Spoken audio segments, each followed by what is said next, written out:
Vou ler a página do Vida Feliz, página 40.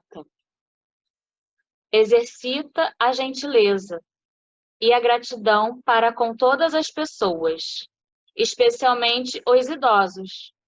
A velhice é fase inexorável que alcançarás caso a morte não te arrebate o corpo antes.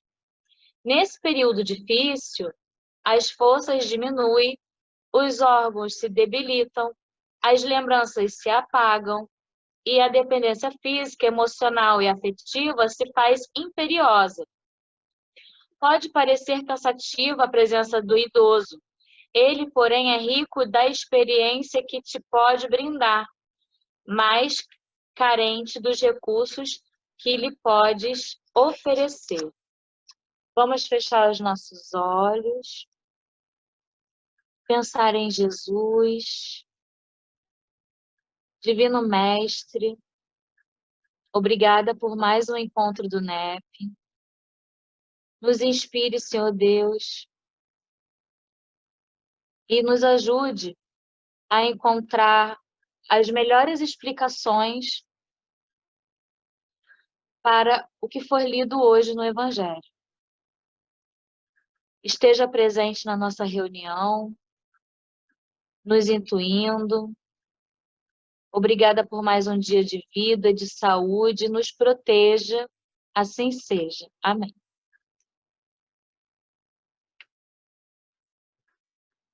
Fátima, está com o livro aí? Quer ler?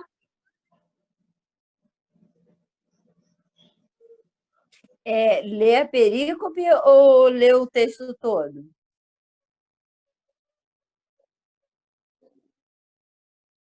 Me ouviu? É o Evangelho. Então, Pode ler. Mas você quer que leia tudo, o texto todo, ou só a perícope? Por perícope, pedacinho por pedacinho. Você que sabe. Então tá, Você então eu vou então ler 19 a 20, aí eu digo que eu estudei e a gente vai fazendo assim. As 3 proibições. Mateus 6,19. Não entesoureis para vós tesouros sobre a terra, onde a traça e a corrosão consomem, e onde os ladrões arrombam e roubam. Entesourai para vós tesouros no céu, onde nem a traça nem a corrosão consomem, e onde os ladrões não arrombam nem roubam. O meu estudo eu fiz assim, mais ou menos de 2 em 2, porque eu achava que um completava o outro. Então, eu acho que esse 19 e o 20, um completa o outro. Alguém ouviu aquele áudio que eu coloquei do texto do Emmanuel, Nas Sendas do Mundo? Não? Eu não estou vendo todo mundo, peraí. Como é que eu faço aqui para ver? Pronto, agora sim. Eu posso ler o texto, já que só está nós 4?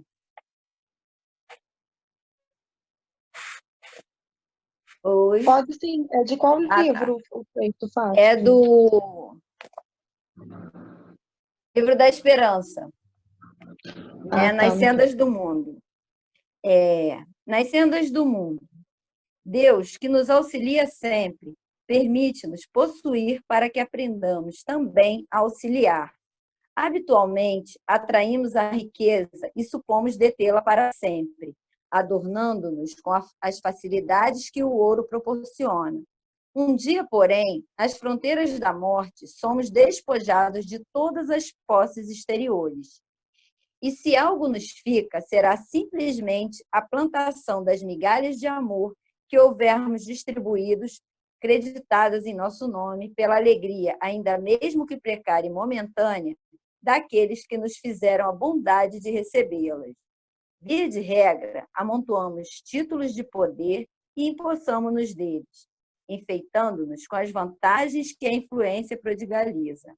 Um dia, porém, nas fronteiras da morte, somos despojados de todas as primazias de convenção, e se algo nos fica, será simplesmente o saldo dos pequenos favores que houvermos articulado mantidos em nosso nome pelo alívio, ainda mesmo insignificante e despercebido, daqueles que nos fizeram a gentileza de aceitar os impulsos fraternos. Geralmente, repetimos frases santificantes, crendo-as definitivamente incorporadas ao nosso patrimônio espiritual, ornando-nos com o prestígio que a frase brilhante atribui. Um dia, porém, nas fronteiras da morte, somos despojados de todas as ilusões, e se algo nos fica, será simplesmente a estreita coleção dos benefícios que houvermos feito, assinalados em nosso nome pelo conforto, ainda mesmo ligeiro e desconhecido, daqueles que nos deram a oportunidade a singelos ensaios de elevação. Serve onde estiveres e como puderes, nos moldes da consciência tranquila. Caridade não é tão somente a divina virtude, é também o sistema contábil do universo, que nos permite a felicidade de auxiliar para sermos auxiliados.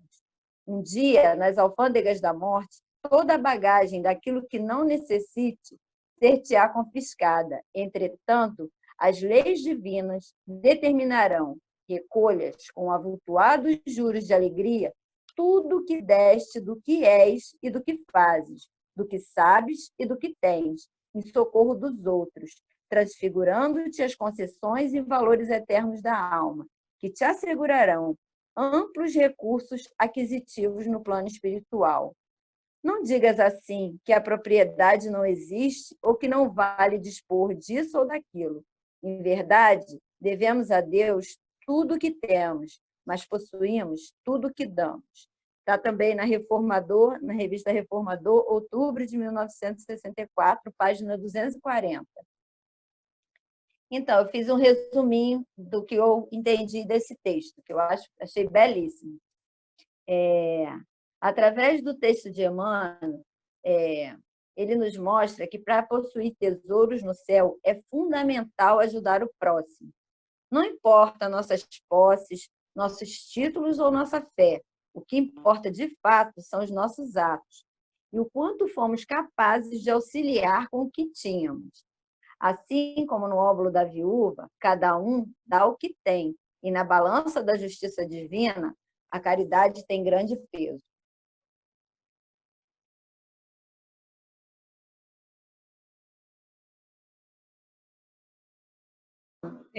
Eu lendo aqui também o Evangelho segundo o Espiritismo, né, em relação a esse capítulo que a gente estudou, aí fala que na página, no capítulo 16, né, do Evangelho segundo o Espiritismo, fala que, sem dúvidas, eu vou ler que eu fiz um trechinho do texto, eu passei aqui para poder falar sobre ele. Sem dúvidas, pelo arrastamento aqui da causa, pelas tentações que gera e pela fascinação. Isso no caso da riqueza, né? A riqueza constitui uma prova muito arriscada, mais perigosa do que a miséria. É o supremo excitante do orgulho, do egoísmo e da vida sensual. É o laço mais forte que prende o homem à terra e lhes desvia do céu o pensamento. Então, quando ele fala não entesoureis, né, dinheiro, poder e as riquezas, é algo assim que abrange não só a moeda e propriedades em si, como os sentimentos, né, que ele emprega, a energia que ele emprega naquilo ali. Quando naquela parábola que Jesus conta, né, que veio um rapaz e pergunta o que ele devia fazer para servir a Deus, ele já respeitava, honrava o pai e a mãe, já amava o próximo, aí Jesus falou para ele, larga tudo que você tem e me segue. O que ele quis dizer com isso? Ele quis dizer que todo mundo que tem riqueza só vai se salvar se larga tudo? Não. Ele quis mostrar o quê? Que nós não podemos ter apego aos bens terrenos. né? As coisas materiais da terra. Isso é um obstáculo. Ele quis mostrar isso, que o obstáculo está aí, o apego, né? E também eu entendi que se ele colocou no Evangelho a parábola do mal rico, é porque existe o bom rico, né? Sempre a gente tem as coisas antagônicas, né? Então, Jesus não faz, ele era mestre em ensinar. Então, entre uma palavra e outra, sempre tem algo que ele quer ensinar. Então, se existe o mal rico, existe o bom rico. O bom rico é o quê? É o que emprega a melhor forma a riqueza. Não só para ele, em benefício dele, mas também em benefício a outras pessoas, seja da família ou não seja da família. E também falando dessa mesma riqueza e dos tesouros da terra, também tem uma parábola que eu li no Evangelho, que ele fala assim, que um homem que acumulou muitos bens na terra, os celeiros dele estava cheio, e ele não tinha mais onde colocar, né? E o que ele fez com aquilo ali? Ele teve a ideia de construir um novo celeiro, né?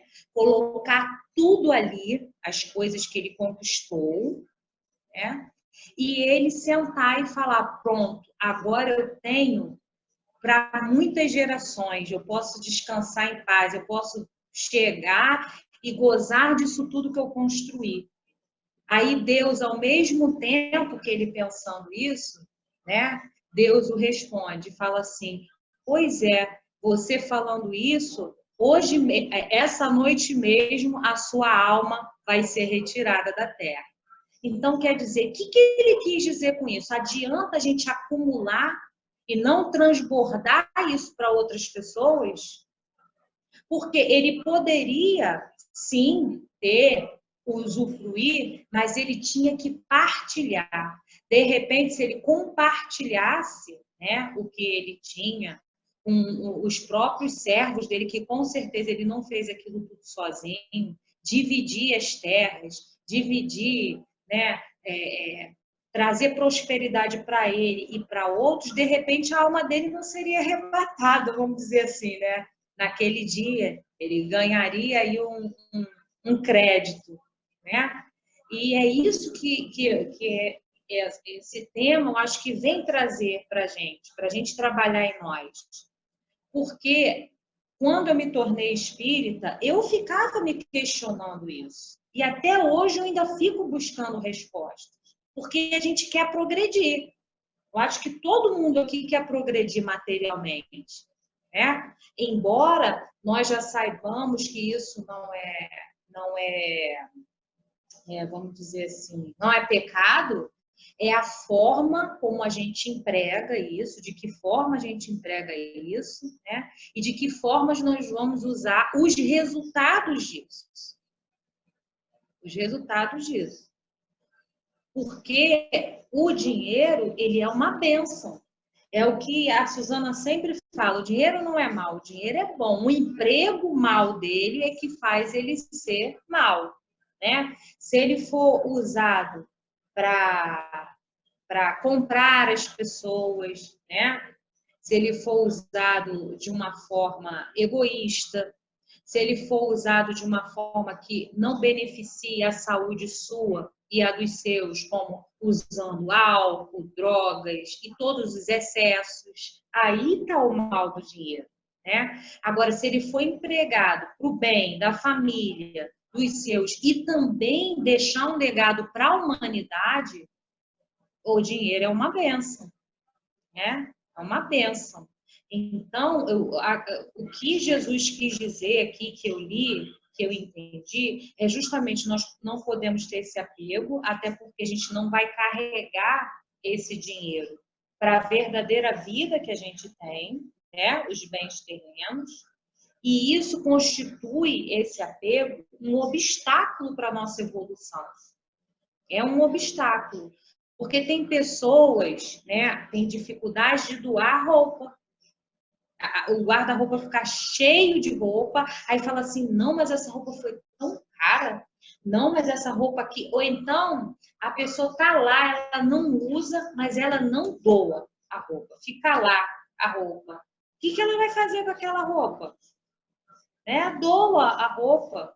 Ela tem dificuldade. Ou então, quando doa, fala assim, ó, tô doando, mas ó, você faz isso, aquilo, outro com a roupa, né?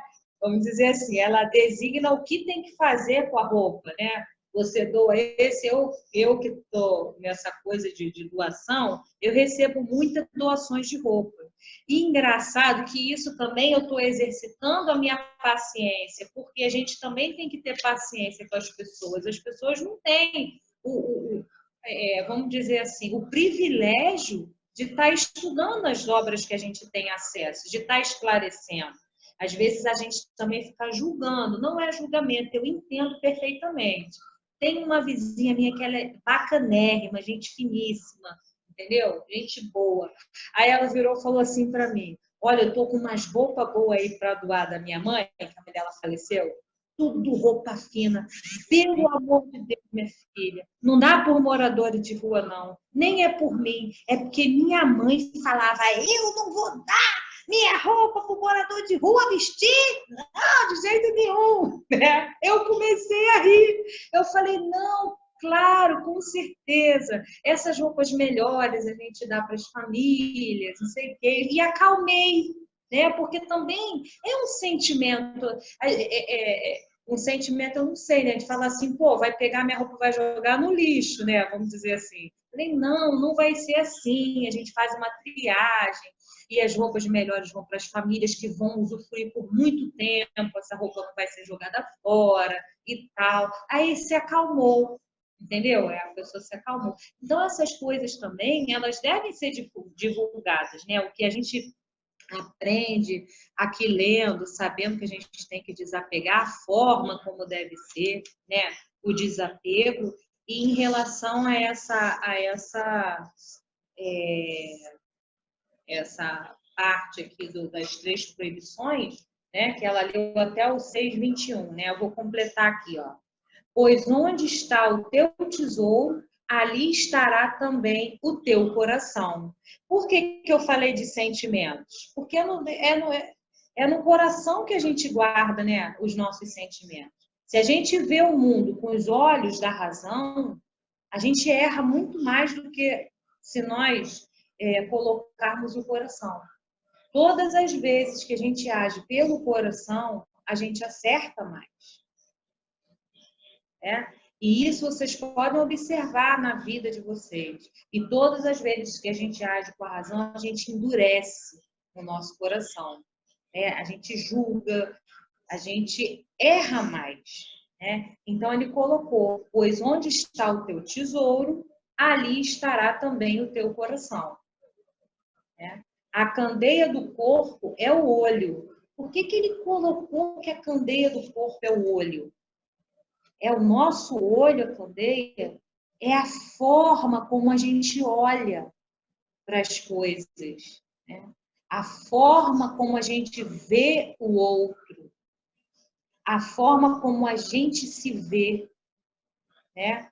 E também a forma como a gente vê as coisas materiais. De que forma a gente vê isso, né? Então, a candeia é o olho. Por isso que tem aquela coisa, né? Olho grande. O olho grande, né? A gente vê o outro, tem um carro, a gente quer ter um carro para competir com o outro, melhor. Márcia, parece que a Ariane quer falar também. Não vai falar, não. Eu vou falar. Tá bom, peraí, vou fechar. É só um comentáriozinho.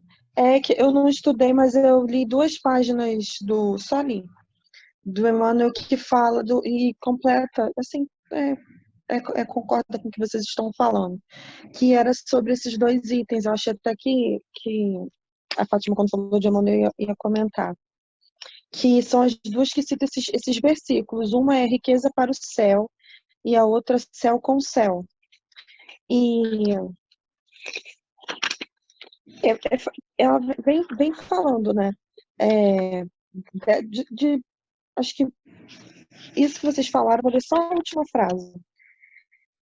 que fala assim: é da lei que o divino se identifique com o que seja divino, porque ninguém contemplará o céu se acolhe o inferno no coração. Quando ele fala o tempo todo dessa questão, que é nas duas páginas, né? A gente vive muito em busca das coisas materiais, acumular tesouros, e da importância da gente valorizar as questões materiais, de trabalhar também o nosso coração, que não adianta que a gente ache que vai encontrar o céu se no nosso coração é o inferno, que é o estado de espírito, é a construção que a gente vai fazendo no dia a dia, e isso tudo que a gente fala, mas eu achei interessante essa última frase, né, porque acho que ele fecha bem, né,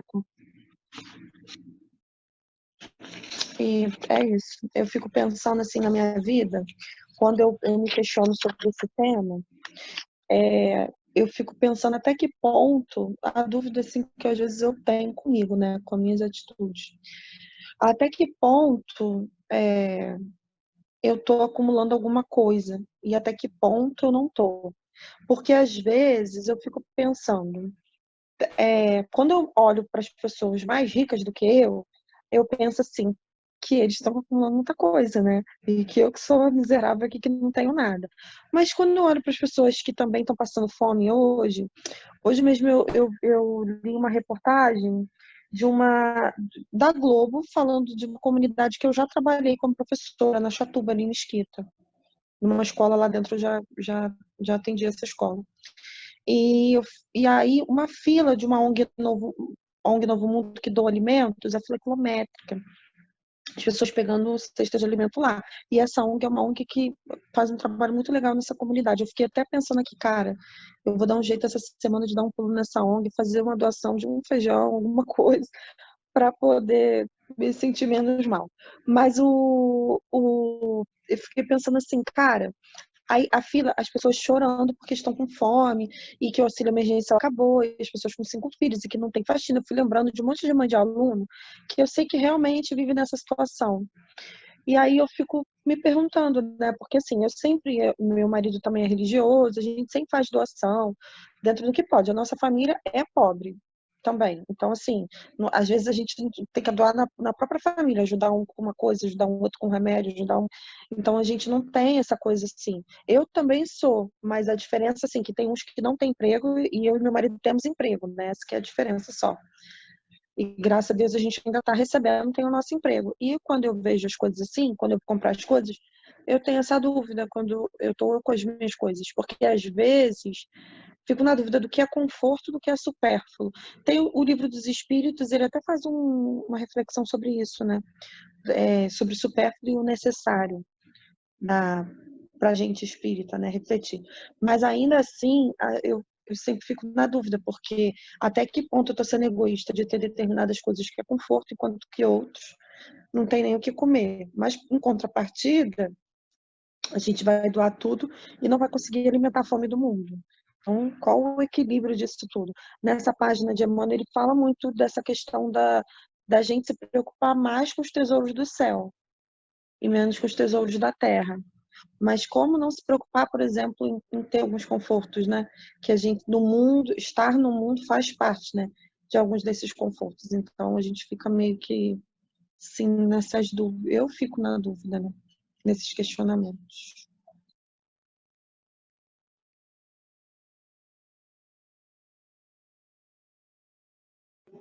Eu penso assim, sabe, Ariane, que o mais importante é a nossa consciência. A nossa consciência é até onde a gente pode ir. Porque realmente a gente não vai conseguir carregar o mundo nas costas, nem ajudar todo mundo. A gente não vai conseguir fazer isso, entendeu? Por mais que você exerça um trabalho de caridade material semanalmente, vamos dizer assim, você não vai conseguir ajudar todas as famílias, você não vai conseguir, entendeu? Alcançar a todo mundo. Porque, da mesma forma que aqui a gente tem necessitados, do outro lado do mundo a gente tem também. E a gente vive numa solidariedade universal, né? A gente sabe que existe a lei da solidariedade. Eu penso que a gente precisa trabalhar é a nossa consciência, né? Qual a parte que nós estamos fazendo? Qual a parte que nós estamos colocando em prática? Porque também não adianta a gente se abster, né, e passar dificuldade e não ajudar uma pessoa da nossa família e levantar e ajudar uma pessoa do lado de fora. Eu acho que a caridade, ela começa na nossa família, né? Na nossa casa, e aí se estende para a nossa família, tanto uma caridade material quanto moral, e daí se estende, né? É como que se transbordasse, né? Vamos dizer assim, a nossa prosperidade. A gente tem que trabalhar para transbordar os sentimentos bons e contaminar, vamos dizer assim, as pessoas com coisas e sentimentos bons e transbordar também a nossa vamos dizer, prosperidade material. Né? Porque, às vezes, a gente consegue ajudar não só com um pão, com uma comida, mas também, sei lá, indicando uma vaga de emprego, né? Ou emprestando os ouvidos, ou fazendo algum tipo de orientação, emocional até, né? Emocional até porque muitas vezes as pessoas se encontram tão, vamos dizer assim, tão carentes que elas não sabem nem o que fazer para resolver aquela situação, entendeu? E hoje eu trabalho assim na minha cabeça. Eu não vou conseguir ajudar todo mundo. Eu não vou conseguir fazer caridade o tempo todo. Porque passa, às vezes, alguém por mim e pede alguma coisa, eu tenho um dinheiro na bolsa, mas aquele dinheiro está comprometido para eu pagar uma conta e eu não dou. Mas se eu tiver R$ 5, R$ 10, que aquilo ali não vai me fazer falta, eu dou. No sinal, alguém me abordou na rua precisando uma passagem, que isso sempre acontece comigo, né? Passagem, um dinheiro para comprar um lanche ou para levar um leite para casa. Se eu tiver, eu dou. Agora, se eu tiver e tem que pagar uma conta, eu não vou desinteirar de pagar a minha conta para dar, e está tudo bem. E está tudo bem. A gente tem que se despir também dessa coisa, porque senão a gente acaba fazendo mal para a nossa cabeça. Entendeu? E isso não é o importante. O importante é o exercício de saber que a gente tem que ajudar o outro, o próximo, né? Mas também o exercício do desapego do orgulho de poder ajudar. Do orgulho de achar que a gente é melhor, que a gente pode, que a gente vai, que a gente faz. Entendeu? Jesus mesmo, quando esteve na Terra, ele foi ajudado materialmente por outras pessoas, né? José de Arimateia ajudou os apóstolos a se esconder até casa.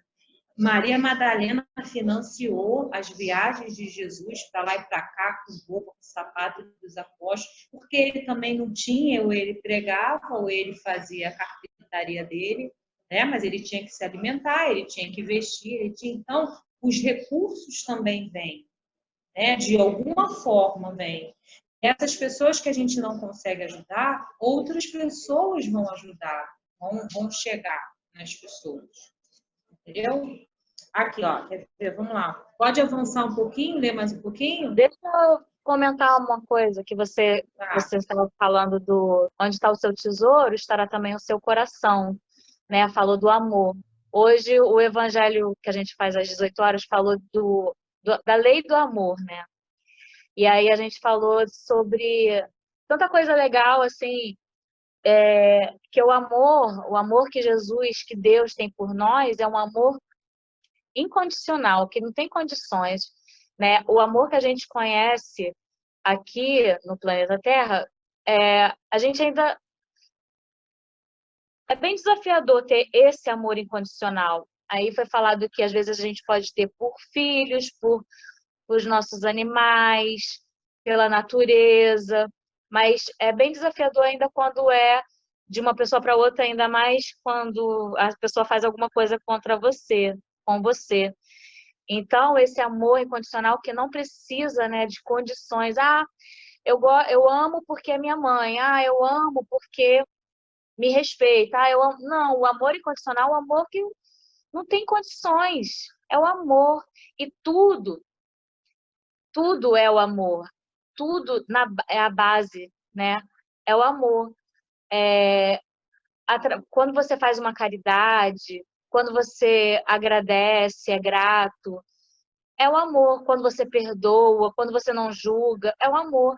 Então, é tudo, assim, é o amor. Quando você falou também sobre acumular bens, né? Aquela parte que você falou, tem um pai de uma amiga que aconteceu exatamente isso com ele. Ele só falava isso. Na minha aposentadoria, e começou a juntar, né, os bens, trabalhou, juntou, na minha aposentadoria, eu vou descansar, eu vou viajar, eu vou aproveitar. E aí teve Alzheimer, ficou dependente e não conseguiu o que ele tanto queria, que era aproveitar a aposentadoria e tal, de tudo que ele acumulou, né? E quando você falou também sobre que você está aprendendo que cada um está num degrau, né? Cada um está num processo evolutivo diferente. Nem todo mundo faz esses estudos que a gente faz, né? Então, quando a pessoa vai, olha, para onde você vai doar minha roupa? Você tem que entender, né? Você tem que não julgar, você tem que aceitar que aquela pessoa é daquele jeito. E a gente tem que aceitar as pessoas de como elas são, né? E todo mundo um dia será espírito de luz, né? Será espírito puro. Mas aqui está tudo misturado ainda no nosso planeta. Então, que a gente consiga, né, cada vez mais respeitar o degrau onde cada um está, que é bem desafiador também. Eu sei lá, eu sempre fico na dúvida quando fala dessa coisa de tesouro. Até que ponto eu não poderia estar gastando menos e doando mais? Assim, de alguma maneira. Seja, sei lá, você às vezes vai comprar uma bolsa, que às vezes, será que se você passa uma bolsa de tecido, em vez de comprar uma de couro, de um Isso é tecido muito melhor? subjetivo. É É muito muito subjetivo. estranho, mas ao mesmo tempo Próprio- não adianta. Tudo que eu leio no Espiritismo me faz pensar que eu estou errada. Embora eu não Não, ache que eu deva julgar ninguém sobre isso, nada nesse sentido, não. Mas anos e anos, as pessoas falam isso para mim, eu continuo achando que está errado, mas ao mesmo tempo eu não não pensa consigo. nessa vibe, não. Não pensa nessa vibe, não. Assim, no próprio Livro dos Espíritos, Você coloca vê que Irmã é... Dulce, Chico Xavier, Madre Teresa, para mim mas eles que aí é outra vibe, têm né, Ariane? ver se eles tinham as coisas que a gente tem. Não tinham. Ver se eles iam passar feriado em pousada, pagando. Mas aí você vai entrar, pô, mas aí Jesus não tinha nada, né? Nem um lugar para encostar a cabeça. Aí a gente não está nessa vibe ainda. A gente precisa, Eu não tô. precisa Então, por isso que eu acho que eu tô precisa um errada. pouco de Não cada estou coisa. preparada para melhorar, mas não tem como eu achar que eu estou fazendo certo. Então, Entendeu? no A próprio Livro dos lógica. Espíritos, entendi. A Mas no gente próprio Livro vive dos Espíritos passando fala que fome, eu isso comendo um filé mignon no restaurante. Eu fico bom pensando. senso. Isso é uma questão de bom senso. Assim. Falar que isso é subjetivo. Porque a gente sabe que a gente precisa da riqueza. Né? Se não tiver uma pessoa rica, eu não vou ter com quem investir, por exemplo, na pesquisa da vacina. Se o dinheiro fosse dividido por igual, todo mundo ia somar um pouquinho, isso não ia existir. Então, a gente precisa da riqueza. Aí essa pessoa que tem a riqueza, ela não pode usar um pouco mais?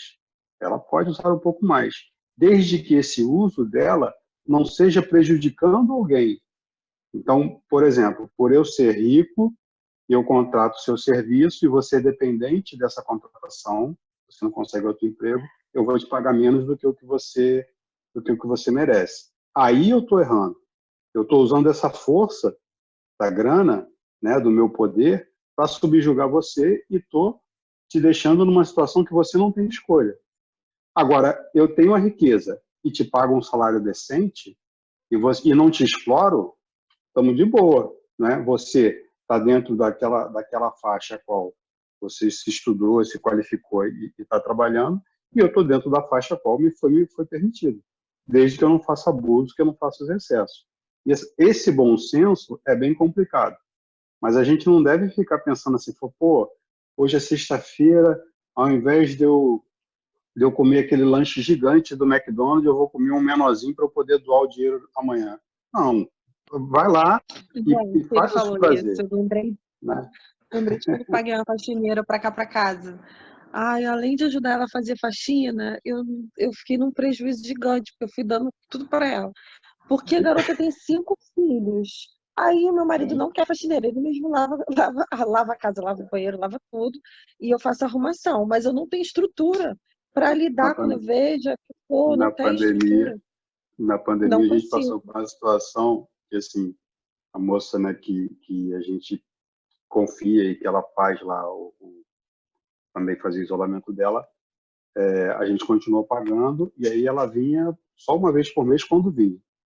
E aí ela não pôde vir, indicou alguém que estava precisando. Aí, aí a Sheila falou, tá bom, vou dar uma chance. A menina não sabia fazer nada em casa. Ela não sabia. Só que o histórico dela é que ela perdeu a mãe, eu acho que a mãe que cuidava, ela tinha filho, não tinha emprego, não tinha nada. Aí a Sheila tentou ensinar ela. Cara, isso aqui você tem que fazer desse jeito, isso aqui você tem que fazer desse jeito. Foi ensinando o que a menina tinha que fazer. E, além dessa situação de acabou doando algumas coisas, mas enfim, né, faz parte. Aí é da gente, de cada um. Mas voltando lá no bom senso, até para vocês seguirem aí, acabei entrando no papo de vocês, é de cada um. A gente tem que tentar buscar esse equilíbrio. Desde que eu não subjugo ninguém, desde que eu não esteja usando esse dinheiro porque eu, eu tirei de alguém que estava merecendo, né? Eu paguei menos ao meu funcionário, eu cometi, aí não vou entrar nem na questão da corrupção, de outras coisas, mas eu vendi mais caro, algo que eu podia vender num preço mais acessível. Se eu não estou fazendo isso, eu tenho o direito porque faz parte. Mas eu também não preciso ficar nessa vibe de, pô, eu vou comer um pouco menos aqui. Não, a gente ainda não está nessa sintonia. Senão a gente também não vai aprender um monte de outras coisas. E tá lá. Depois eu acho que, se der tempo, eu acho as perguntas do Livro dos Espíritos. Eu estou tentando achar aqui. Tá bom? Segue aí. Segue aí, que eu já falei muito, já não ia nem falar. Hein? Tchau. Adorei seu exemplo, Erivelton. Eu também quero falar um pouquinho desse onde está o teu tesouro, ali também estará o teu coração. Porque eu também coloquei uma palestra do Arthur Valadares, tudo isso foi na semana passada, então passou uma semana, ficou meio perdido. Eu não me lembro qual foi o livro, que ele dava um exemplo de um homem que faleceu e ele era muito apegado aos bens materiais, e quando ele desencarna, ele fica, vamos dizer assim, num umbral onde tudo que ele vê, ou que ele toca, ou que ele quer, vira ouro, os caixões são caixas fortes. É uma palestra bem interessante, é legal vocês assistirem. Então, é mais ou menos por aí.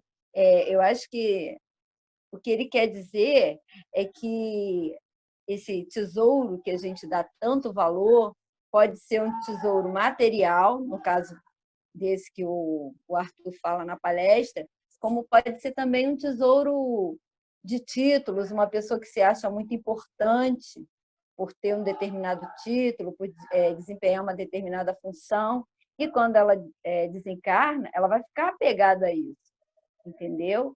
Então, acho que ele chama a nossa atenção para isso. Em que a gente está se apegando, né? Eu acho que a Ariane não deve ficar tão preocupada com essa questão, porque, como o Erivelto falou, a gente não pode se comparar a Gandhi, a Madre Teresa, eles são nossos exemplos, Jesus, mas assim, a gente está longe dessas personalidades ainda. Mas assim, a gente tem que usar com bom senso, com consciência, né? E todo mundo tem que ter, por exemplo, se você compra uma bolsa de couro, porque você gosta, porque vai durar, tem um porquê, não é só para exibir, entendeu? E você vai estar ajudando toda uma cadeia, né? Desde de quem vende o couro até quem costura. Eu compro bolsa numa loja de uma pessoa que é espírita. Aí, e ela faz várias doações. Ó, você me lembrou de uma coisa importante. A dona da Anandra, do shopping, ela é espírita, ela faz várias doações. Inclusive, já fez até para mim escola uma vez. Uma Achei coisa puxa a outra. Achei duas perguntas aqui. Achei duas perguntas aqui que eu acho que tem a ver com o tema. A Fala aí. 711, o uso dos bens da terra é um direito de todos os homens? Aí a resposta: esse direito é consequente da necessidade de viver. Deus não imporia um dever sem dar ao homem o meio de cumpri-lo. 712. Com que fim pôs Deus atrativos no gozo dos bens materiais? Para instigar o homem ao cumprimento da sua missão e para experimentá-lo por meio da tentação. Aí tem a subpergunta: qual o objetivo dessa tentação? Desenvolver-lhe a razão, que deve preservá-lo dos excessos. Então, eu acho que está dentro do contexto aí, né? Tudo tem a ver com o bom senso e faz parte do nosso crescimento, da nossa evolução. Não é para a gente também achar que a gente não vai sair daqui Madre Teresa e Chico Xavier de uma para outra, não, dona Eliane. Tem pelo menos umas 10 ou 20 encarnações aí.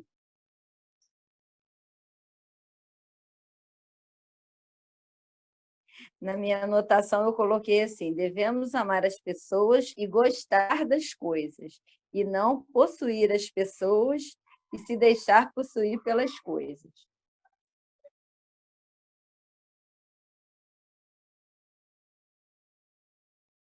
Márcia, quer continuar? A gente podia continuar lendo aqui uns 3 e fazer os comentários, né? De acordo com a leitura aqui, ó. A candeia do corpo é o olho, portanto, se o teu olho for simples, teu corpo inteiro será luminoso. Porém, se o teu olho for mau, teu corpo inteiro estará em treva. Portanto, se a luz que há em ti é treva, quão grande é a treva? Ninguém pode servir a 2 senhores, pois odiará a um e amará o outro, ou se apegará a um e desprezará o outro. Não podeis servir a Deus e a Mamon. Então, aí está embutido tudo que a gente estava falando, né, em relação ao que a gente vê nas pessoas, na gente, nas coisas materiais, né? Se a gente tiver um olho mau para com o outro, tudo que a gente vê de ruim no outro é o que tem ainda dentro da gente. Tudo. Tudo que a gente vê de ruim em outra pessoa é o que tem ainda dentro da gente. Porque quando o nosso olho é bom, entendeu? Indica a nossa evolução espiritual.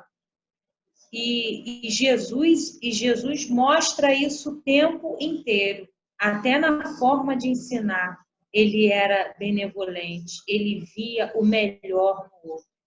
Ele não via o pior no outro, ele sempre via o melhor, o que ele podia extrair de melhor daquela pessoa. Ele viu o melhor em Judas, ele viu o melhor em Pedro, ele viu o melhor em Madalena, ele viu o melhor, enquanto todos viam o pior, até as próprias pessoas viam o pior que elas tinham a oferecer, ele enxergava sempre o melhor. Então o olho dele era bom. Né? E quão é desafiador a gente trabalhar esse olho mal da gente, né? É um desafio, porque o olho da gente está sempre igual uma flecha. É igual uma flecha, apontando os defeitos, apontando onde o outro pode melhorar, apontando o que fez, o que não fez. Ao invés de a gente trabalhar as virtudes, a gente trabalha os defeitos. E isso aumenta, né? E isso toma um vulto. Porque quando a gente dá importância às coisas ruins, elas aumentam, elas tomam um vulto. E é esse exercício que a gente tem que fazer no dia a dia. Dar vulto às coisas boas, à qualidade das pessoas. Porque o universo, ele entende isso. São as leis de Deus. Né? Não são as leis que o homem... São as leis universais, são as leis de Deus. Quando a gente pensa, quando você acorda de manhã, bem-humorado e pensa positivo, o teu dia flui, não flui bem? Flui bem. Se alguém faz alguma coisa, você tá bom, beleza, e segue o baile. tranquilo. Agora, quando você acorda aquele dia que não está bem, e você ainda dá ênfase a isso, o dia fica todo ruim. Porque tudo de ruim acontece, né? É a lei da atração, é a lei do universo, isso é lei de Deus. E Jesus exemplificou isso, ele falou, se o teu olho for bom, né, tudo será bom. Se o teu olho for mal, ele botou a candeia está nos olhos, né, de como a gente enxerga as coisas. Inclusive também as coisas materiais. Você pode ir para o resort, Ariane. Você pode ir para o resort, você não vai, como é que é o nome? Ser uma má, né? De forma alguma, não vai. Por quê? Porque Você não vai para um umbral. Jesus, Madre Teresa, Chico são espíritos missionários, né? Mas eles não iriam, né? Há boatos que Eles não iriam. Chico Xavier foi João Evangelista. Vocês têm noção? Vocês têm noção disso? Que existe dentro do Espiritismo estudiosos que dizem que Chico Xavier foi João Evangelista. Olha para ele ser João Evangelista, você imagina para ele chegar lá e ter convivido com Jesus, né? Se isso for verdadeiro, que a gente ainda não tem a real, né? A prova, né? São só estudos. Então, você imagina o grau de evolução que ele teve que alcançar e as coisas que ele teve que passar também, né? A gente também não pode carregar esse peso, senão a gente não vai para frente. A gente também ficar se comparando aos mártires, né? Aos espíritos missionários, a gente fica se achando tão pequeno e acha que não vai conseguir e estaciona. Então, desapega o LX, curte teu resort, né? Se puder carregar mais alguém, beneficiar mais alguém, né? Um resort já ajuda, não é verdade? Tô brincando, gente, tô brincando. É só para dar uma relaxada. Aqui, vamos com alguém quer falar alguma coisa? Fala aí, Eu Fábio. achei bem Esse forte livro isso. tem Super Rico, né? Que você leu agora. Desculpa, Suzana, pode falar. E gerou um capítulo inteiro do Evangelho, né? Não se pode servir a Deus e a mamão. Você já estava falando sobre ele no começo, né? Mas eu acho que que daria pra gente ficar só conversando sobre esse versículo até o final. Não se pode servir a Deus e a mamão. Porque aí quando Kardec traz isso para o Evangelho, ele traz os itens, né? A salvação dos ricos, a questão da avareza, Jesus na casa de Zaqueu, a parábola do mal rico. Você já tinha comentado sobre alguns, né? Mas eu acho que a parábola dos talentos, a utilidade da riqueza, todos esses itens aqui cabem com esse versículo que a gente poderia comentar. Ou vai passar adiante? Eu vou voltar só um pouquinho, lá no 22 e no 23, porque, como é o estudo das obras espíritas, eu peguei no Reformador também um texto de Emmanuel, que chama Olhos. Eu não vou ler pequenininho, mas eu não vou ler, mas é mais ou menos tudo que a Márcia falou, né? Tudo que a gente vê de negativo. Ele vai dizendo dos olhos que vem a malícia, a crueldade, o ciúme, o desespero, a desconfiança, tudo isso. E aí eu fiz um resuminho aqui com as minhas palavras, né? Baseado no texto que eu estudei.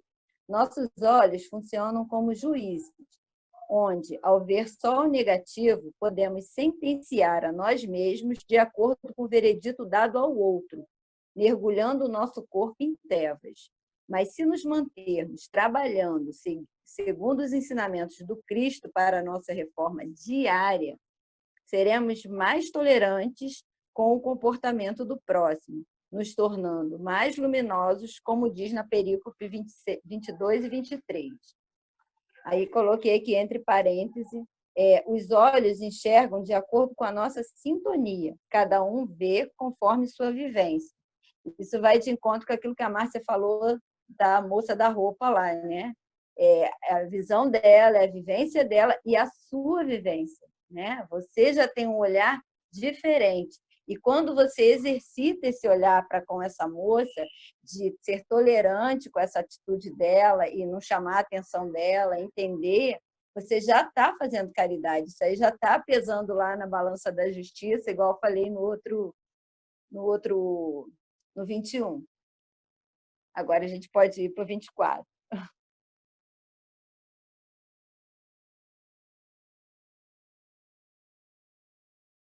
Gente, isso é tão forte, né? Quando a gente olha os defeitos dos outros, é porque a gente ainda tem aquele defeito. Gente do céu! Fiquei toda arrepiada.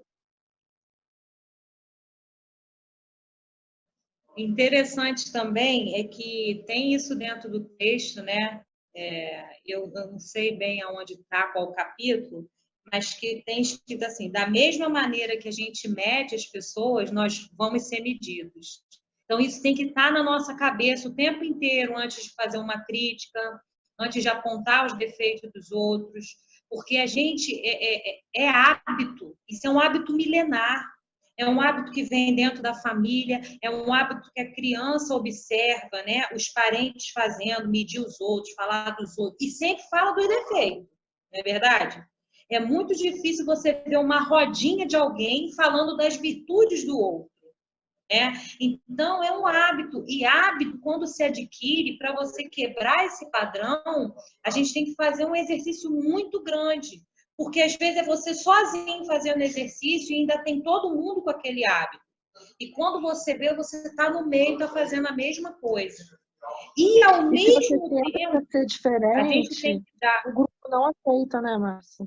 Assim, tá tudo ali, você no local de trabalho, todo mundo ali tem o hábito de sentar e reclamar de determinadas coisas. E aí você de repente fala: não, mas eu não tenho nada para reclamar, não, as coisas estão boas, cara, as pessoas ficam com uma raiva. Você que é melhor você não ter falado nada. Com o tempo, você vai aprendendo a administrar isso, mas é muito comum, né? Isso que você falou, muito engraçado. Porque às vezes ainda tem isso ainda. Além de ser uma estrutura assim, um meio que favoreça essa influência, né? A gente vai aprendendo, né? Vai fortalecendo. A gente já tem essa tendência também, né? De gostar de falar de coisas negativas e tal. Mas às vezes o meio vai lá e torna isso enraizado, né? Porque a gente vai exercitando, é um hábito, né? E aí você vai criando aquele hábito que enraiza.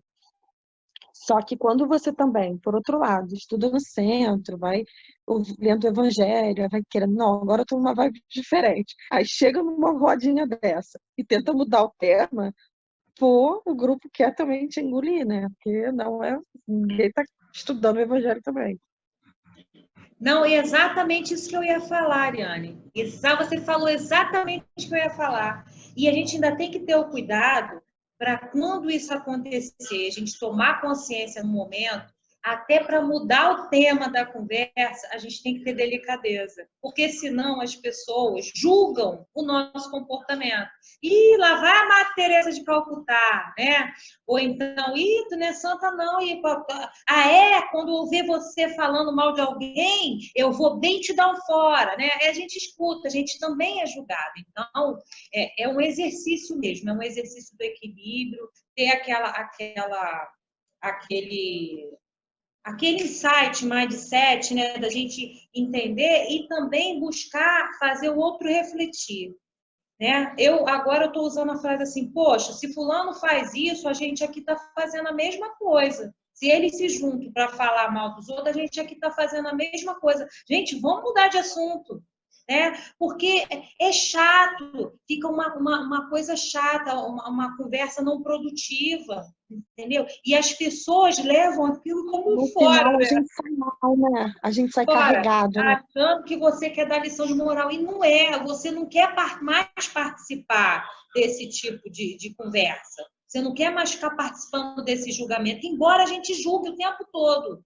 A gente às vezes não fala, mas a gente pensa, mas já é um exercício.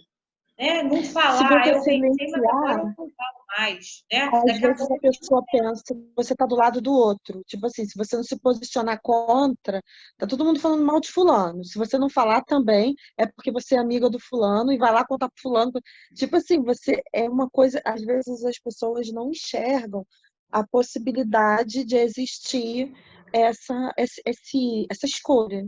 E se a gente não quiser falar mal das pessoas, daquela pessoa simplesmente? Às vezes é difícil ter isso no meio, né? Mas é a maturidade é a experiência que a gente vai adquirindo para poder aprender a sair dessas situações, que muitas vezes são situações que a gente também quer, que a gente tem tendência, né, a se envolver. E é muito difícil, gente. Não é não, Só Ariane, Deus são as acredita. Provas. Você não está lendo, não está É estudando? difícil, Tem que porque passar pelo tudo... testezinho. Tem que passar Mas, pelo teste, ué. eu acho que é difícil, como tudo na vida é difícil, assim, não é, é desafiador, né, a palavra. Porque todos os dias você acordar e fazer as coisas certas é difícil, você se alimentar bem, você acordar, você se cuidar da sua saúde, você cuidar da sua higiene mental, é um desafio diário. Todos os dias a gente chega, acorda e já é bombardeado por várias opções negativas, né? E você quer, né? Você quer ir para as opções negativas, que é muito mais fácil, a porta larga e a porta estreita, né? E Mas aí é você questão de todo dia hábito, fazer né? a porta estreita, a cada situação. Mas uma coisa é verdade, né, gente? Quando a gente faz a escolha da porta estreita, a gente se sente bem melhor, né? É uma coisa muito interessante. Você às vezes vai lá, falou mal de alguém, terminou aquela conversa, eu me sinto mal.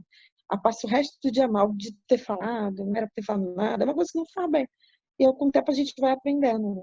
Ou briga com alguém, a gente não se sente bem com aquilo depois, aquilo não faz bem. Mas quando a gente consegue sair de uma situação com inteligência, sem ofender ninguém, uma situação que você tinha tudo para ofender, e você consegue sair, é muito bom, né? Eu me sinto assim, maravilhosa, né? Nas nuvens. Consegui, dessa eu escapei. Mas é difícil, é todo dia um desafio. Ainda mais quando o coleguinha, né, realmente é aquele coleguinha. Aí, minha filha, é duro, porque a gente sabe que existem pessoas e pessoas, existem degraus e degraus, nós não podemos ser hipócritas, né? É esse ponto, tudo uma maravilha, as pessoas são ótimas, não existe gente, né? Não, existem pessoas más, ruins, nós vivemos num mundo de provas e expiações, existem pessoas que não querem melhorar, existem pessoas que têm a síndrome da Gabriela, né? Eu nasci assim, vou morrer assim, todo mundo vai ter que me engolir. Não é verdade? E a gente que está no processo de querer melhorar, a gente está no meio, a gente está no processo, mas a gente está a caminho. Né? Então a gente vai sofrer ainda tudo aquilo, né? E vai pecar também muitas vezes. A gente vai pecar. Às vezes eu também me pego pecando e sentando a pua em alguém, depois eu falo, meu Deus do céu, hoje eu fui muito baixo, Senhor, que vergonha, eu falei mal da pessoa, era para eu ter ficado quieta. Mas o coleguinha é horrível mesmo, né? Mas aí a gente não pode falar, né? O coleguinha tem muito defeito, o coleguinha irrita, o coleguinha é aquilo. Mas a gente tem que fazer o exercício, tem que se perdoar, né? Falando, meu Deus, hoje eu não fui cristã, não fui, pequei, meu Deus, perdoe. Isso acontece, a gente não acerta o tempo inteiro. Mas como a gente está fazendo um estudo, e esse estudo é justamente para a gente internalizando isso e trabalhando esses sentimentos dentro da gente, entendeu? Para levar para a nossa vida, né? E é um desafio, porque é um desafio para nós e para quem está à nossa volta também. E a gente tem que ter o cuidado de não ferir as pessoas, né? Que não estão no mesmo processo. Ainda tem isso. Fala aí, gente. Quem mais quer falar? Vamos continuar lendo. Quer falar mais alguma coisa? Ariane. É verdade, o coleguinha desafiador é o nosso professor, nosso mestre.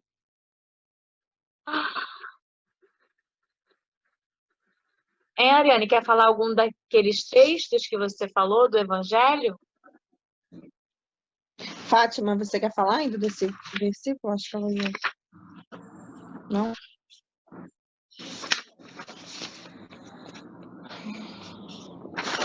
Eu acho que tem bastante coisa aqui, mas a Márcia falou bastante coisa, né? Ela falou do exemplo do jovem, que tinha que entregar tudo. Eu acho que no Evangelho fala bastante coisa também do que o Erivelto falou, né? De que porque existe uma coisa também da gente condenar a riqueza como algo que é necessariamente negativo, até por conta daquela história é mais fácil um camelo entrar no buraco da agulha do que um rico. Mas aí depois viu que na tradução não era camelo, era um cabo, né? Mas que, por fim, o Espiritismo tenta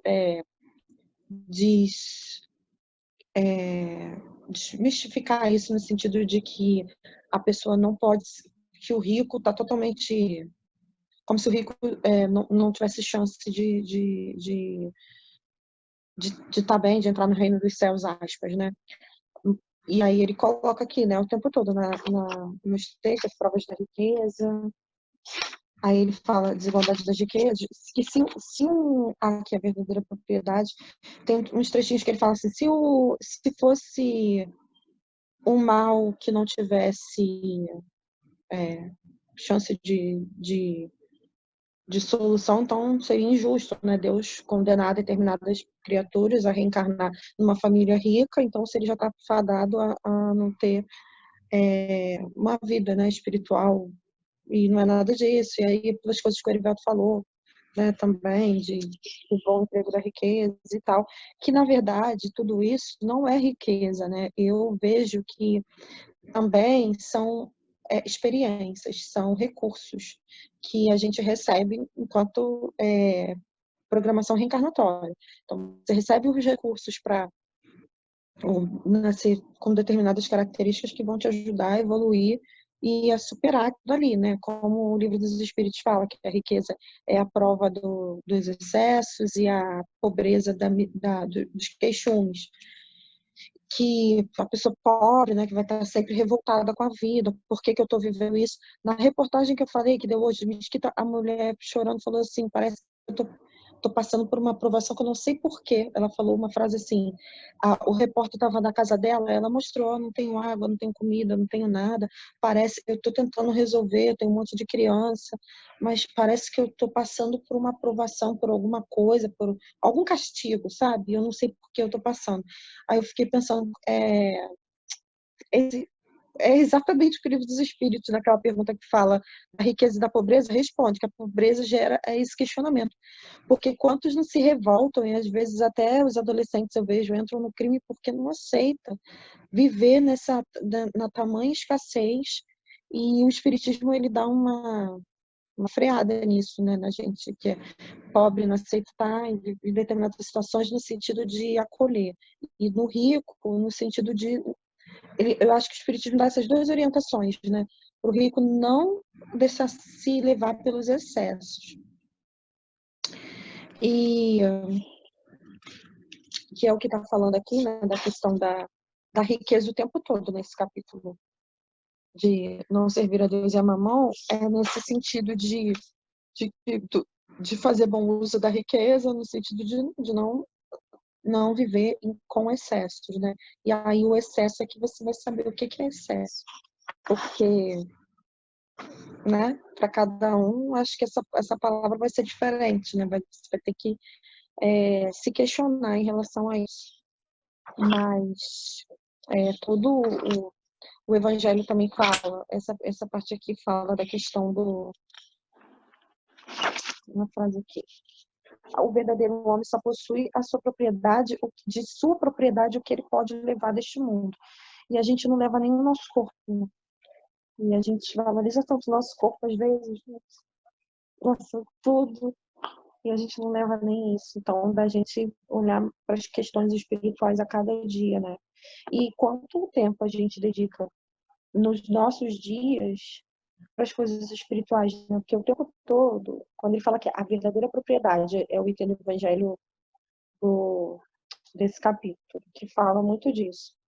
Que o tempo todo, quando você desencarnar, ninguém vai perguntar quanto, aí ele diz aqui, quanto tinhas na terra, que posição ocupavas, era príncipe ou operário? No entanto, lhe será perguntado, o que trazes? Esse o que trazes, já é até tema de música espírita, né? Isso que foi tema de Comerge também, que é o motivo da gente, sei lá, acordar todos os dias, né? De pensar. E eu acho que é isso que essa mensagem fala, né? Dos tesouros do céu. De quanto tempo a gente se dedica no nosso dia para os tesouros do céu, quanto tempo para os tesouros da terra. A gente se preocupa muito, e é o que vocês falaram já. A gente não sabe se vai estar vivo amanhã, e a gente com tantas preocupações, né, materiais. Não que a gente vai deixar de se preocupar, mas o equilíbrio disso e tentar priorizar também, né, com tamanha importância que a gente dá para as coisas materiais, priorizar as questões espirituais também. Eu acho que é isso. Eu acho que o mais a massa de falou desse jeito, imagina. Quando você fala o que a gente vai levar, virtudes e defeitos. Nem o corpo da gente a gente leva, né? Só nossas virtudes e os nossos defeitos. Que a gente leve mais virtudes do que quando a gente chegou aqui no planeta, né, gente? E o que você falou também, é o equilíbrio, né? Tudo é equilíbrio, nada de excessos. Como a Márcia já tinha falado também, o dinheiro não é ruim, o dinheiro é uma energia, você vai empregar a energia como?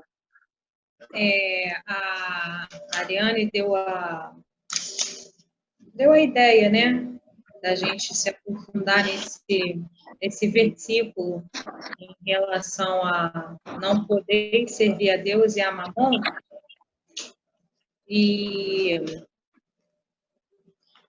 eu achei interessante ler sobre a desigualdade das riquezas, já que a gente sempre cai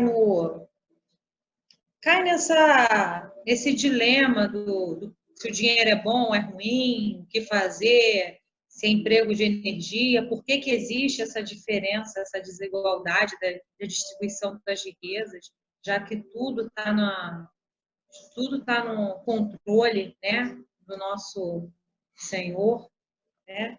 Então, eu vou ler aqui um pedaço. Ó. A desigualdade das riquezas é um dos problemas que inutilmente se procurará resolver, desde que se considere apenas a vida atual.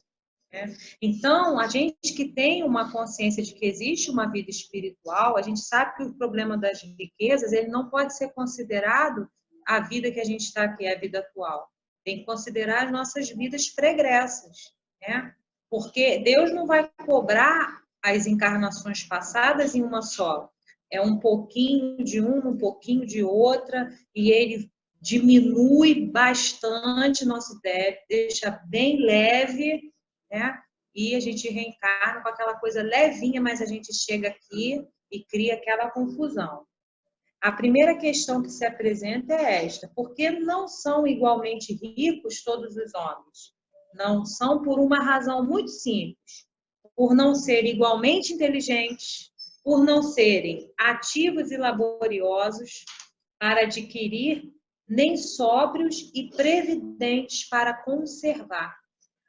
Aliás, ponto matematicamente demonstrado que a riqueza repartida com igualdade a cada um daria uma parcela mínima e insuficiente, que, supondo efetuada essa repartição, o equilíbrio em pouco tempo estaria desfeito pela diversidade de caracteres e aptidões. Olha que interessante, né? Porque a gente fica se cobrando, por que não é todo mundo igual? Por que as riquezas não são repartidas? É isso que a gente corre atrás nesse mundo, e ele já inicia o texto que esse esforço é inútil, porque isso não vai depender só da distribuição igualitária das riquezas. Isso vai depender da evolução moral e intelectual de cada um, né?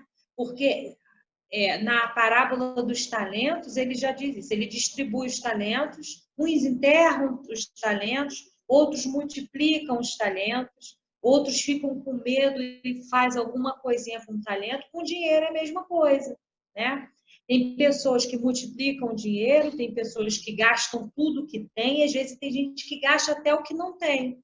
Então, mas assim, eu entendo isso que ele está dizendo, mas, por exemplo, num país totalmente desigual como o nosso, algumas questões cabem, outras...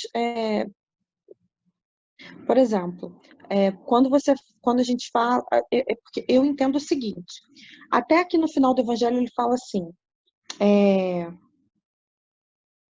que a gente não tem nada, na verdade, todos nós somos depositários de Deus, que significa que a gente vai responder por tudo que a gente usar, né? Até ele coloca aqui: procurai-vos contentar com pouco. Se sois pobre, não invejais os ricos, porque a fortuna não é necessária para a felicidade. Se sois ricos, não vos esqueçais de que os bens vos são confiados e que devereis justificar o emprego que lhes deste como uma prestação de contas de tutela. Aí, no final, ele finaliza o evangelho falando isso, né? Que o homem, que ao morrer, os bens que gozou durante a vida, porque o efeito desse direito está sempre subordinado à vontade de Deus, que pode, quando quiser, impedir seus descendentes de desfrutá-lo. Ou seja, se a gente tem esse entendimento, reencarnei rico, reencarnei pobre, não importa. Eu não tenho nada, nem meu corpo. Tudo eu vou prestar conta com Deus. E eu tenho que agir da melhor forma e que aquilo. Claro, se eu tenho nada de material, minha conta vai ser menor para prestar em relação a isso. Agora, tu imagina se eu tenho milhões, olha quantas responsabilidades de repente eu vou ter que prestar depois. Então, assim, são só recursos para quando a gente pensa por esse mas tudo isso assim, pela dimensão espiritual, são só recursos para o nosso progresso. Que uma hora eu vou reencarnar rico, outra hora eu vou reencarnar pobre, uma hora eu vou reencarnar mulher, e tudo isso vai me fazer aprender. Quando eu penso por esse lado, eu entendo. Mas existe uma. Agora, eu só não coloco assim essa frase do que se fosse tudo distribuído igualmente, que as pessoas fariam diferente, né? Porque a gente não vive dessa forma. As pessoas não têm as mesmas oportunidades. Por exemplo, se você entrar numa comunidade, muitas vezes, os jovens, as crianças que estão ali, elas não têm oportunidade de estudo, de emprego, que possam gerar recursos como outros, né, terão. Então, só para assim, de eu me conformar com isso. Eu acho que eu tenho que lutar. Eu tendo mais recursos, eu tenho que lutar para que a sociedade seja mais justa e igualitária. E melhor, que tenha equidade, que é diferente de... A gente não tem nem direitos iguais e a gente nem tem equidade. A gente vive numa sociedade que é injusta mesmo. Mas aí é outro ponto. Assim, Ariane, só para não perder o raciocínio aqui, em relação... Tinha alguém falando aí? Ai, não, desculpa. Eu ia falar, mas fala aí, tudo bem. Para eu não perder o raciocínio aqui do que você está falando. Porque você está enxergando só a vida aqui na Terra. Você não sabe quais as experiências que esse espírito, encontrando essas dificuldades, as necessidades que eles têm espirituais de passar por aquela situação. Porque a gente vive num mundo de provas e expiações. Se eu for olhar de uma forma linear, entendeu? Enquanto matéria, como mulher, como uma pessoa também, eu também quero equidade, quero distribuição das riquezas, que todo mundo tenha as mesmas oportunidades que eu, que A, que B e C. Ok, não tem problema nenhum você pensar, nem eu, nem todo mundo pensar dessa forma. Mas o que a gente não pode aqui no nosso estudo é esquecer que a gente está estudando e fazendo vínculo com a nossa parte espiritual. Né? Por quê? Porque esse espírito que reencarnou ali na favela, ou que veio naquela família muito pobre, ou que está passando por essa necessidade, existe um plano encarnatório para esse espírito. Por que ele está ali? Por que ele está passando por aquelas experiências? É isso que não pode ser negado. Porque se a gente vivesse no mundo ditoso, né, que um dia, quiçá, nós estaremos lá, ou marcaremos um encontro, se Deus quiser, não sabemos quando, daqui a 1000 anos, 2000, 3000, não sei, 4000, 1 milhão, não sei. Né? A gente não vai ter os problemas que a gente tem aqui, desse tipo de sociedade. Porque existe o quê? Uma carga espiritual, uma carga de vidas anteriores, né? Uma carga de coisas que fizemos e que submetemos ao outro passar. E por que estamos passando. Entendeu? Se a gente vê um mundo de uma forma linear, a gente se revolta. A gente se revolta, porque a gente vê que aqui existe injustiça, sim, existe injustiça. E existe ainda mundos mais primitivos, assim, primitivos do que o nosso está vivendo. Né? Então, a gente não pode esquecer de fazer esse link, o porquê dessas injustiças. Porque, com certeza, se todo mundo evoluir, um dia isso a gente não vai viver mais e não vai ver. A equidade vai existir. entendeu? A distribuição das riquezas vai existir. Essa corrupção que existe hoje dentro da nossa casa e que se externa para a política não vai existir, né? A corrupção que eu faço com meus filhos, ó, lava a louça que eu libero o celular, né? Isso é uma corrupção. Isso não vai existir, não vai precisar. Eles vão ter consciência de que eles têm que contribuir com os deveres da casa, sem eu precisar pedir, porque vivemos dentro de uma mesma família e todos têm que se ajudar, independente de ter celular, bala, biscoito ou não. Porque a corrupção, ela começa dentro da nossa casa, é porque é uma coisa pequena e a gente não dá importância. Mas isso é evolução moral. O cara que está lá na favela, ele não tem os mesmos recursos, mas como é que você explica uma pessoa que nasceu, né, de uma mãe e de um pai alcoólatra ou de um traficante, e o cara deu certo na vida? Foi uma opção que ele foi a prova, que ele passou na prova. Ele foi lá, foi para o CIEP, estudou, pediu ajuda a um ao outro, foi ser entregador de pizza, foi não sei o que, o cara correu atrás, fugiu daquilo ali. Ele não vai ser rico, ele se conformou com a pobreza, mas ele quis sair daquele. Como também tem outras pessoas que nascem em famílias abastadas, tem toda a equidade, o equilíbrio, dinheiro, oportunidade de estudar, até para ir para fora, e o cara não dá valor, né? O cara joga isso tudo para fora, vai para os vícios, alcoólatra, usa droga, cria maior confusão na família. Por quê? Porque nós temos um componente espiritual, entendeu? Eu concordo com você quando você fala do ponto de vista espiritual, quando você pensa. Por isso que eu li esse finalzinho aqui, que também fala disso, que a gente não tem nada, que todo mundo vai reencarnar, beleza. Mas quando eu penso do ponto de vista material, nessa encarnação, na nossa responsabilidade, enquanto espírito encarnado, numa sociedade em que a gente tem que exercer direitos e deveres e tudo mais, com a nossa parcela de posicionamento. A minha parcela vai ser: eu vou ser indiferente a essas desigualdades ou eu vou lutar para que isso acabe? Porque eu não posso, de alguma maneira, de repente, pensar que isso precisa ser assim porque a gente precisa progredir. Eu penso assim, né, pelo que eu estudo aqui, eu penso que isso está assim porque a gente ainda não evoluiu.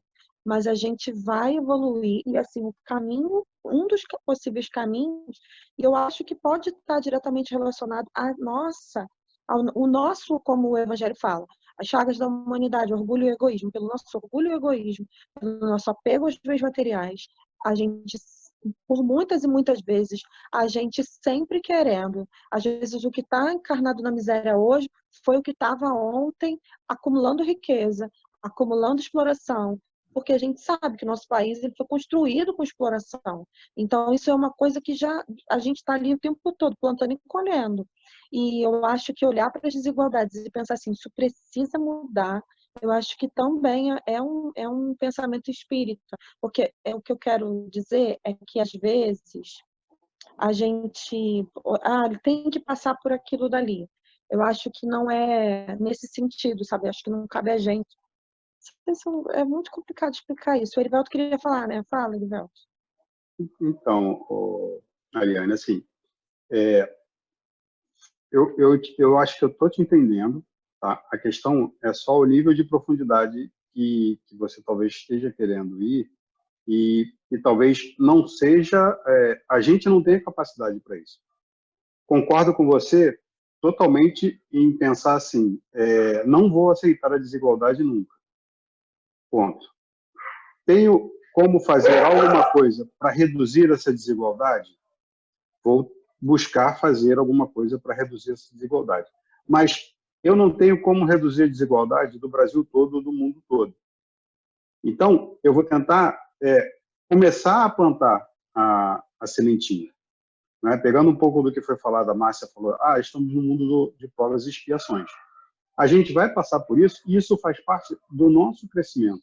Inclusive do nosso crescimento, de tentar mudar isso, mas, ao mesmo tempo, aceitar as nossas limitações. Então, não é para você achar que, não, ele tem que passar por isso e pronto, acabou, porque é mundo de provas e expiações, é o karma dele. Não é para você aceitar.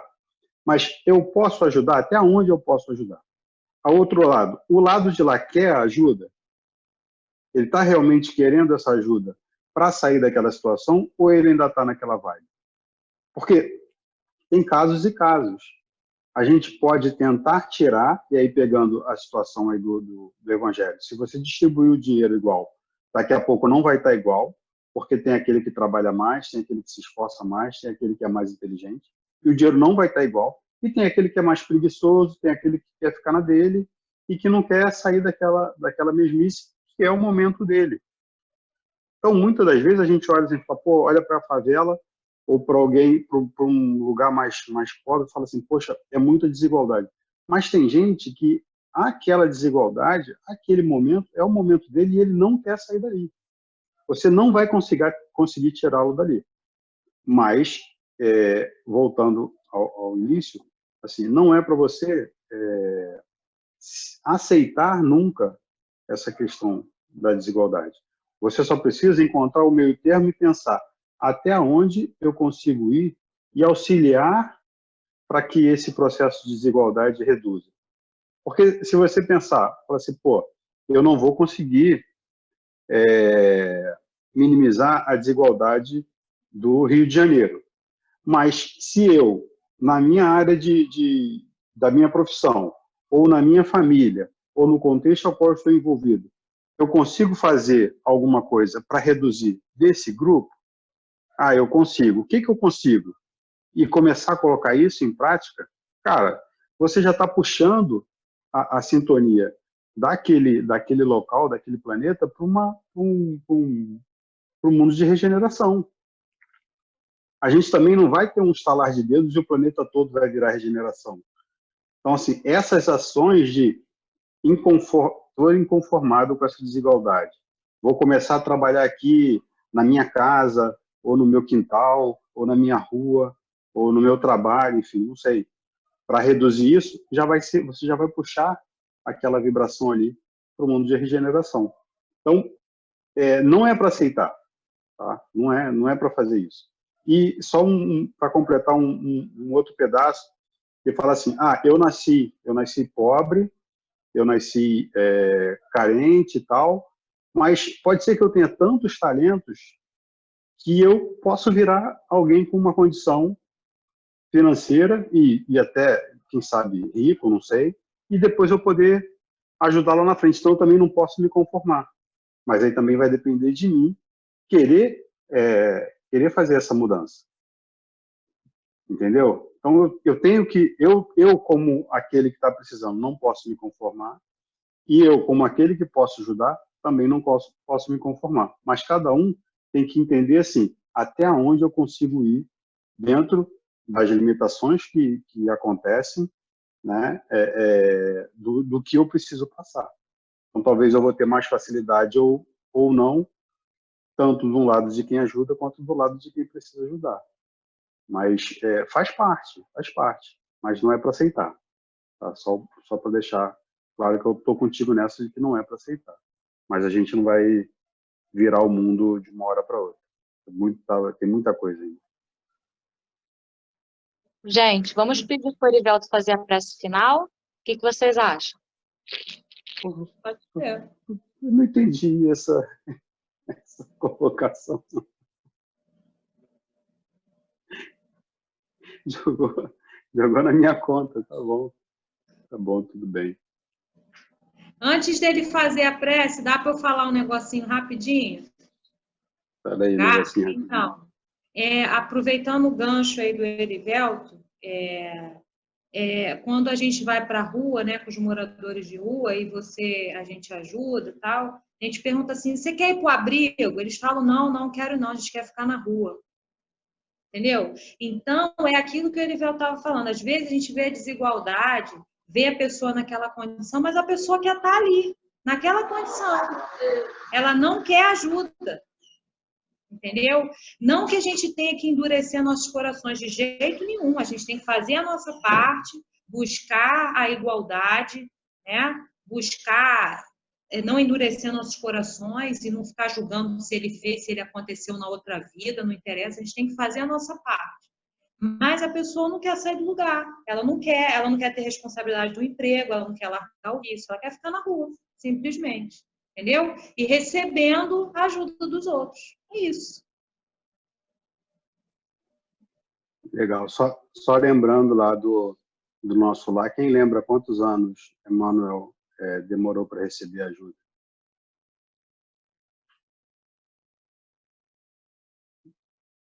Ele demorou mais ou menos uns 7, 8 anos para conseguir a ajuda chegar até ele. Só que a ajuda estava lá o tempo todo. André Luiz. André Luiz, desculpa, André Luiz. Troquei pelo André Luiz. E assim, a ajuda estava lá o tempo todo. Então, assim, precisa também o outro lado querer ter essa ajuda.